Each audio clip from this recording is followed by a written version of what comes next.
Hi friends, எல்லோரும் எப்படி இருக்கீங்க? நல்லா இருக்கீங்களா? நானும் நல்லா இருக்கேன். இன்றைக்கி வந்து காலையிலே கல்யாணம் வீடு சமையலை சிம்பிளாக முடிச்சுட்டு குழந்தைங்களையும் ஸ்கூலில் விட்டுட்டு கல்யாணம் வீட்டு கிளம்பிட்டோம். கல்யாணம் வீட்டு சாப்பிட்டா நல்லா தூக்கம் வரும். ஆனால் இன்றைக்கி தூங்கவே முடியலை. ஏன்னா நான் வந்து 2-3 நாள் வீட்டில் இல்லையா, வாழை வயலெல்லாம் கொஞ்சம் விதைகள் எல்லாம் போட்டிருந்தா விதைகள் எல்லாம் தண்ணி இல்லாமல் காஞ்சிட்டு க்ரோ பேக்கில் வச்சா கொஞ்சம் மட்டும் பரவாயில்ல.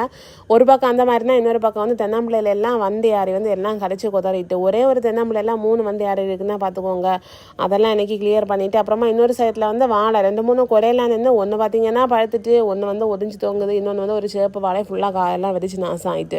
வாழைப்பூ வாழைத்தண்டெல்லாம் ஏத்தன் வாழையில் உள்ளதான் நல்லா இருக்கும். அப்படி ஒரு வாழைத்தண்டு எடுக்கலான்னு பார்த்தாச்சுன்னா அந்த வாழைத்தண்டுக்குள்ளாரையும் பூச்சியாக இருக்குது. நாங்கள் பார்த்தீங்கன்னா வாழைக்கு மெடிசனெல்லாம் வைக்க மாட்டோம், பூச்சி மருந்தெல்லாம் இந்த மாதிரி தான் இருக்கும். அடுத்த வாழைக்கு தென்னைக்கு எல்லாத்துக்குமே தண்ணியெல்லாம் அடிச்சுட்டு சாயங்காலமும் கல்யாணம் வீட்டு கிளம்பியாச்சு. கல்யாண வீட்டில் இன்றைக்கி சூப்பரான சாப்பாடுங்க, நல்லா சாப்பாடையும் முடிச்சாச்சு. வெளியே வந்து நிறைய ஸ்டால் போட்டிருந்தாங்க. அதில் வந்து பெலூனில் வெரைட்டியாக பண்ணி கொடுத்துட்டு இருந்தாங்க. பிள்ளைங்களும் ஆளுக்கு பிடிச்சது ஒன்றா வாங்கிட்டாங்க. தேங்க்ஸ் ஃபார் வாட்சிங். பை.